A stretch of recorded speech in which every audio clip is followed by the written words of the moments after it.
organisasi tadi ya. Pagi pendengar Makmum berada di pagi hari ini Jumat 21 Juni 2024 hadir lagi di bincang pagi atau mungkin perbincangan Jumat di pagi hari ini berbicara tentang penguatan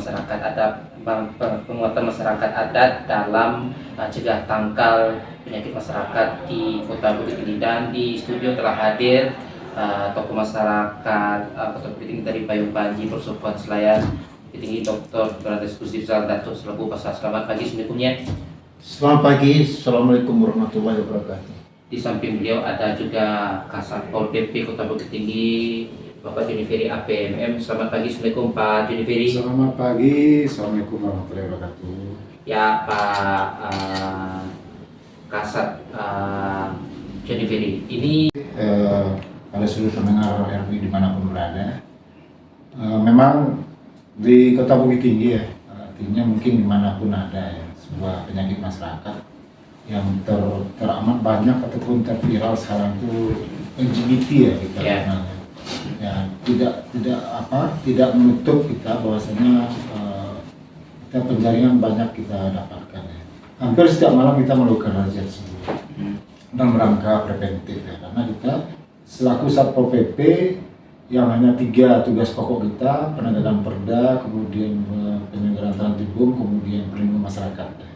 Dalam hal ini dengan tema kita pagi hari ini sangat membantu Satpol PP ya. Artinya penguatan daripada masyarakat adat gitu. Karena Bukit Tinggi walaupun kota modern dan heterogen ini, tetapi kearifan lokalnya masih sangat kuat. Dan ini yang kami harapkan sekali. Sinergitas antara pemerintah dengan masyarakat lokal ataupun masyarakat adat, dalam hal ini kearifan lokal, untuk bagaimana bersama-sama kita melakukan preventif atau pencegahan ya terhadap penyakit masyarakat yang sangat berbahaya ini. Dan trennya agak naik ya untuk tahun sekarang ini. Dan alhamdulillah pagi ini kita bisa membahas ini dengan salah satu tokoh minyak kita, dan Nambo sangat bersyukur pada pagi ini bersama beliau. Dan mudah-mudahan ada semacam sebuah program yang akan kita lahirkan, baik itu di kearifan lokal sendiri maupun pemerintah, bagaimana mensinkronkan antara pemerintah dan kearifan lokal tersebut. Mungkin itu. Ya. Dari data sementara ada berapa kasus yang saat ini yang telah diungkap Pak? Untuk tahun yang kemarin 2023 itu yang saya juga sangat kaget juga pergeseran untuk tahun sekarang ini. Kita di tahun yang lalu itu hanya 54 kasus ya kita angkat ya. Kita selesaikan dan kita proses sesuai dengan Perda 03/2015 ya. Sekarang Perda kita baru inisiatif dari DPRD, Perda kita 02/2024. Tapi tentangnya masih tentang Trantibum ya, menyangkut beberapa pasal, salah satu diantaranya pasal 40, 41, 42, 43 itu menyangkut masalah penyakit masyarakat. Nah, untuk sampai bulan 5 kemarin itu memang naik ya trennya. Angka pasti nanti kita sampaikan, karena memang kita melihat memang ada kenaikan signifikan terhadap penjaringan dari khususnya di LGBT di Kota Bukit Tinggi. Tapi sebagai penguatan informasi, kebanyakan dari mereka yang terjaring itu ataupun kita duga sebagai LGBT itu berKTP luar Kota Bukit Tinggi. Baik. Ya, kepada Nia Selugok Basa, ini dengan kerisauan yang terjadi saat ini di Kota Bukit Tinggi sebagai kota pariwisata dan barometernya wisata yang ada di Sumatera Barat, khususnya di Ranah Minang. Seperti apa yang melihat kerisauan yang terjadi? Ini selaku ini Mama Datuk Pucuk dari Payung Panji Persukuan Selayar sendiri dengan kerisauan yang saat ini terjadi menjadi viral di dunia maya. Silakan ya Selugok. Terkait dengan persoalan yang viral belakangan ini, terutama yang terjadi di Kota Bukit Tinggi, ini tentu saja sangat meresahkan masyarakat. Nah, bagi saya sekarang ini coba untuk menganalisa di awal apa yang disampaikan oleh kepala Pol PP tadi, Bung Joni. Apapun yang akan dilakukan oleh pemerintah daerah maupun oleh kaum adat,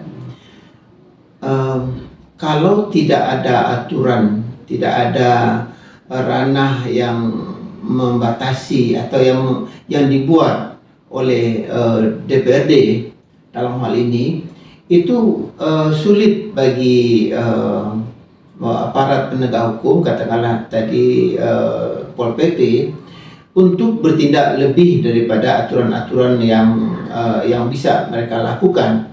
Buatlah aturan namanya wisdom, kearifan wisdom lokal itu, kearifan lokal itu dibuat aturan. Dasarnya dari mana? Dasarnya itu dari pakem yang sudah dihafal oleh seluruh anak-anak didik kita, yaitu adat pesan di syarak, syarak pesan di kitabullah. Itu dasarnya, dari situ kita urai ke bawah. Jadi siapa yang membuat aturan itu? Yang membuat aturan lokal itu yang berlaku di ranah Minangkabau itu adalah provinsi, untuk tingkat provinsi, yaitu adalah DPRD provinsi, dan diikuti oleh DPRD tingkat 2 kabupaten kota. Jadi harus paralel, harus seimbang, harus sejalan aturan yang dari provinsi itu diuraikan lagi di tingkat kabupaten kota.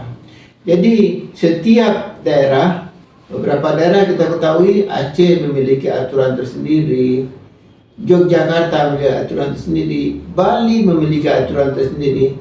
Apapun yang mereka buat, dasarnya dari situ. Jadi kalau kita masyarakat, apalagi masyarakat yang ingin melakukan pencegahan, kemudian bertindak anarkis umpamanya, itu kita kena. Apa dasar hukum kita untuk memukuli orang atau menghakimi orang?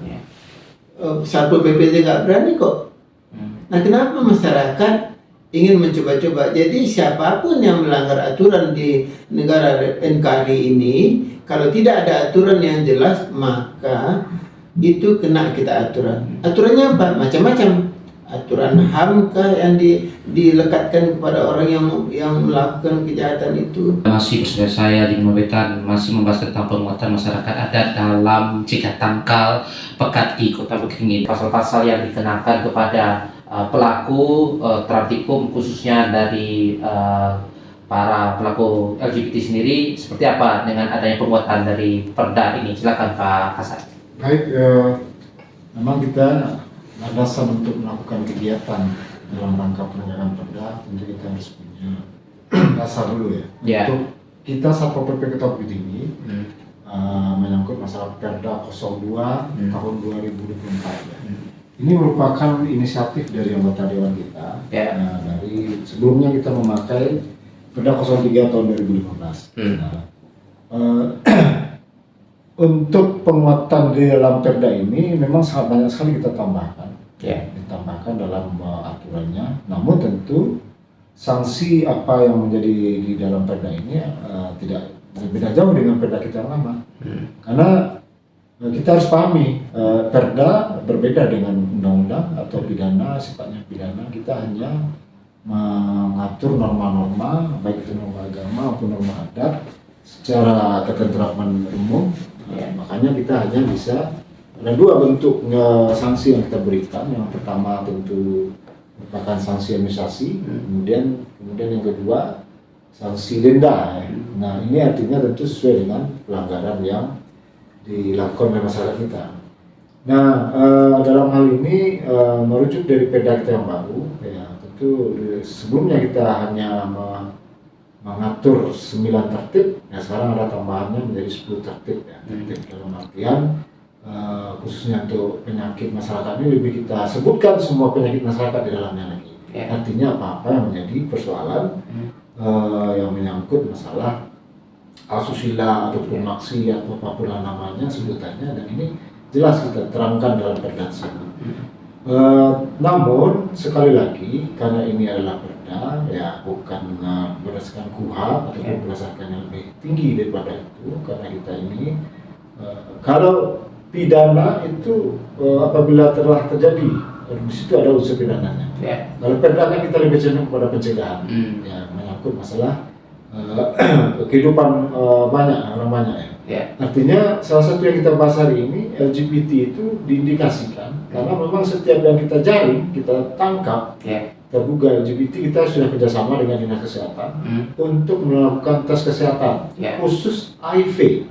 Nah, ini yang kita dibenarkan, yang sangat berbahaya sekali. Informasi dari Dinas Kesehatan atau tenaga medis, bahwasanya LGBT ini 75% ya, itu adalah penyebaran terhadap perkembangan HIV. Ya. Nah, yang LSL ini yang banyak sekarang terjadi. Dan secara kasat mata, ketika terduga itu personil saya, walaupun memang ini adalah merupakan HAM masalah HIV ini, Ya. kan kita nggak bisa nih, nggak boleh tahu ini. OBP diperiksa tiga orang terduga hari ini diperiksa kesehatan, nggak bisa diberi yang mana positif mana, karena katanya ya undang-undang melindungi orang yang kena HIV ini, sementara kita yang nggak kena ini nggak dilindungi. Nah, ini yang menjadi sebuah persoalan juga bagi kita, karena dalam penjaringan itu bahkan ada yang sudah berulang kali ya. Karena kita cuma mengasih sanksi denda itu 1 juta untuk setiap pembuktian dari perbuatan yang dilakukannya terhadap pelanggaran perda kita itu. Berarti belum cukup dengan sanksi yang dikenakan, tetap korban yang terus berlanjut atau mungkin para pelaku ini masih terkesan masih perlu dikuatkan lagi atau bagaimana? Ya, kita lebih ingin ya, itu kan perda itu mengatur secara pemerintah daerah dan itu hanya berlaku di wilayah organisasi pemerintah tapi tinggi. Ya. Dan efek jerahnya di situ ya kita tentu harus mengukur juga. Kalaupun kita bikin dia 10 juta, 5 juta, kalau nggak bisa diterapkan kan mandul juga. Nah, artinya tentu ada kajian analisa dari kita dan bagian hukum untuk menetapkan dan persetujuan antara DPRD untuk sanksi yang diberikan. Nah, ini yang harus kita, apalagi kalau memang nanti dari masyarakat adat yang lebih bisa memagari wilayahnya itu dengan aturan-aturan yang memang bisa kita terapkan dengan catatan apa yang disampaikan beliau tadi, ada tertulisnya, nggak mungkin lah dengan lisan karena memang ini menyangkut masalah HAM ya. Karena privasi seorang untuk melakukan sesuatu itu ketika tidak ada laporan atau pengakuan ini jadi tidak ada persoalan. Namun karena ini merupakan sebuah penyakit masyarakat yang menular dan ini tentu kita harus bersama-sama seluruh unsur ya.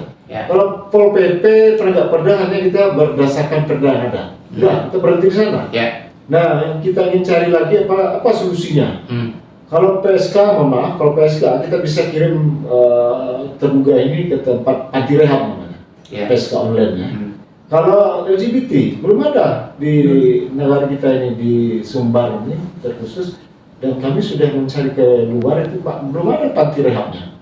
Dipaparkan panjang lebar tadi oleh Kasat Pol PP Bukit Tinggi tadi. Silakan ya, Serbuk Basah. Ya baik, Bung Joni, saya coba untuk menggarisbawahi apa yang disampaikan oleh Pak Joni tadi, bahwasanya memang aturan yang ada di pemerintah kota itu berdasarkan peraturan daerah. Itu tentu batasannya ada. Tapi ketika kita berbicara dalam hukum adat, tadi disampaikan oleh Pak Joni, itu dibuat aturan yang tertulis. Jadi di awal tadi saya sampaikan, untuk membuat aturan itu, buatlah aturan yang dilegalkan oleh DPRD provinsi, kemudian turunannya itu oleh kabupaten kota. Sama. Jadi apa yang disampaikan oleh apa yang dibuat oleh provinsi itu juga turunannya ke kabupaten kota. Nah, dasarnya itu adalah ABS-SDK itu ada pesan di syarat pesan di kita pula. Itu namanya aturan kearifan lokal. Nah, aturan kearifan lokal ini bisa dibuat oleh provinsi-provinsi yang ada di Indonesia ini. Seperti kita ketahui, saya ulang sekali lagi, Bali memiliki aturan tersendiri dalam mengatur kearifan lokal mereka. Bagaimana itu bisa?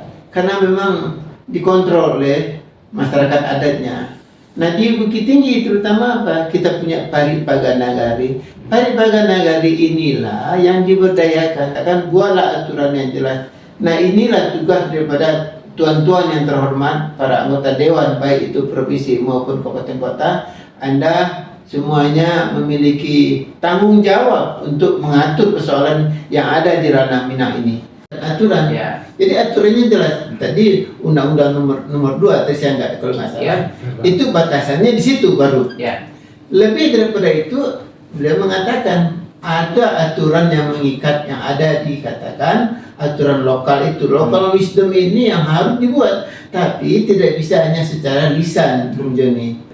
Ya baik, kembali kepada Pak Didi Ferry selaku Kasatpol PP, kembali kepada topik kita yang sebelumnya terhadap penindakan penyakit masyarakat LGBT. Ini kan boleh dikatakan ini kan dari para pelaku tidak hanya pemain lama juga pemain baru. Ini dari segi penindakan dengan adanya Perda 02 tahun 2024, penindakan sanksi ini kan harus bisa dipisahkan antara korban dan juga pelaku. Sejauh apa Satpol PP sendiri melihat dengan adanya keberadaan Perda tersebut? Silakan Pak Hasan. Kita melakukan sebuah penjaringan ya. Istilahnya kita kalau Perda ini kan dituntut ini preventifnya, Ya. pencegahannya. Betul. Ya, karena nggak mungkin lah kami segala penegak Perda, mohon maaf Ya. cakap, membiarkan orang melakukan maksiat baru kita tangkap kan. Ya. Ribut dulu baru ditangkap. Kan seperti yang sampaikan Minyak tadi, kita Ya. kan ada bahasa disarak-sarak, bahasa kita belah. Ya. Di dalam hal ini apa yang mereka gunakan Ya. sarana wadah untuk melakukan sebuah perbuatan yang dilarang tersebut, kita juga ikut Ya. dalam rangka penjaringan dari tindak tanduk atau perbuatan. Ya. Kalau seperti yang sudah saya sampaikan tadi, Ya. secara fisik, secara visual kita tidak bisa melihat oh ini LGBT ini, tidak bisa. Dan begitu pun dengan dia bergaul dengan laki-laki sama laki-laki, kita nggak tahu. Ya. Nah makanya sesuai juga dengan prinsip dalam sebuah bahwasanya kita kalau main air pasti basah ya. Ya. Artinya kita harus ikut dalam apanya itu, komunitasnya apapun sepanjang kita mendapat melakukan pencegahan. Nah, dan sebenarnya apa yang sampaikan tadi dengan teknologi yang sekarang ini manfaatnya positif sebenarnya seluruhnya. Tetapi ketika kita melakukan untuk hal yang negatif, nah itu undang-undang ITE itu yang berlaku. Salah satunya dilakukan oleh orang-orang terduga LGBT ini, karena salah menggunakan aplikasi itu, memanfaatkannya.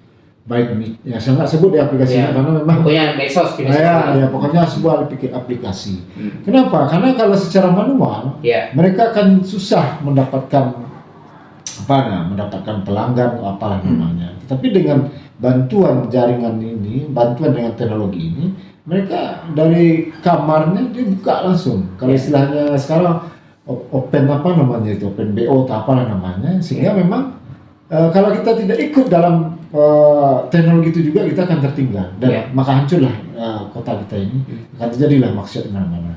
Nah, keberadaan Perda 02 2024 ini semakin kita perkuat dengan adanya beberapa pasal yang mendukung untuk pencegahan perbuatan yang mendekati atau berbuat zina atau apalah namanya itu, itu semakin banyak tatanan atau aturan yang ada di pasal-pasalnya.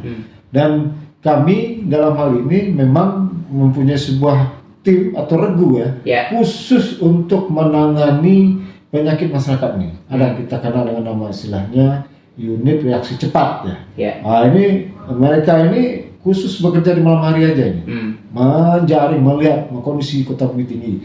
Terkhusus lagi untuk pencegahan dari penyakit masyarakat ini. Itu Bung Jani. Ya, kepada Nia Salubuk Apa yang telah panjang lebar kita bicarakan tadi, saya hanya berharap kepada penegak hukum, baik itu unsur PP sebagai garda terdepan yang menangani masalah ini.